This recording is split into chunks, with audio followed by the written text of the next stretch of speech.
হচ্ছে বাংলাদেশে যে রাজনীতি বর্তমানে যেভাবে চলছে, আপনি একজন প্রবীণ বাংলাদেশের রাজনীতিবিদ, সেই হিসাবে আপনি আসলে এই পলিটিক্সটাকে আপনি কি মানে ইতিবাচকভাবে দেখেন নাকি সমালোচনা হলে সেটা বাংলাদেশে আপাত দৃষ্টিতে করে রাজনৈতিক সংকট নেই, কিন্তু যে সংকটটি রয়েছে সেটা হচ্ছে যে বাংলাদেশে এক ধরনের বিরাজনীতিকরণ প্রক্রিয়া বহুদিন থেকে প্রচেষ্টার চেষ্টা হচ্ছে, যার ফলে রাজনীতি ক্রমাগত রাজনীতির বিদ্যে হাত থেকে বেরিয়ে গিয়ে পরিপূর্ণভাবে একটা ছোট্ট গোষ্ঠীগত স্বার্থের কাছে বন্দী হয়ে আছে।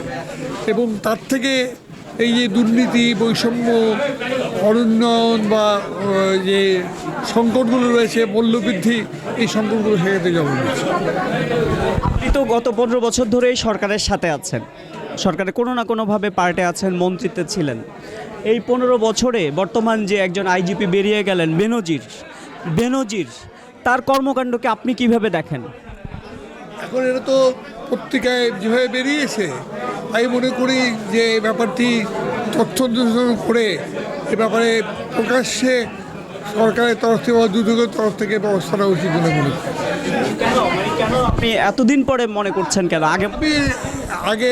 আগে তো এভাবে প্রকাশ্য হয়নি, কিন্তু আমাদের তো জানা ছিল, বিষয়টি জানা ছিল না এমন না। এটা এখন যেহেতু একটা অনুসন্ধানী প্রতিনিধি বেরিয়ে এসছে, তখন এটাকে খতিয়ে দেখা উচিত বলে মনে করি। তাহলে পরে আমাদের পুলিশ বিভাগ সম্পর্কে বা সামগ্রিক জনগণ কী বলে প্রশাসন সম্পর্কে একটা বিরূপ ধারণা হবে। বিরোধীদের মধ্যে মন্তব্য ছিল যে তিনি ক্ষমতার অপব্যবহারও করেছেন, এই বিষয়ে কি আপনি? সেটাই, তার ক্ষমতার জায়গায় তিনি কি নির্যাতন, একটা জিনিস তো রয়েছে যে তার ব্যাপারে বিভিন্ন সময় বিভিন্ন অভিযোগ বিভিন্ন সময় এসছে, কিন্তু সেগুলো তো সরকারে যারা ছিলেন তাদের দেখার বিষয় আর কি, প্রশাসনের দেখার বিষয়, প্রধানমন্ত্রী দেখার বিষয়। তো যদি সেটা করে থাকেন সেটাও আলোচনা আসা উচিত। আপনার দৃষ্টিতে বিএনপির রাজনীতি কি ভুল পথে এগুচ্ছে? বিএনপি তো ভুল করেই আছে, পরিপূর্ণ ভুল। নির্বাচন বর্জনের সকল রাজনীতি, এটা একেবারেই আমি মনে করি একটা চরমতম বেকুবি রাজনীতি বলে মনে করি। কারণ হলো তারা নিজেরা যেমন কি বলে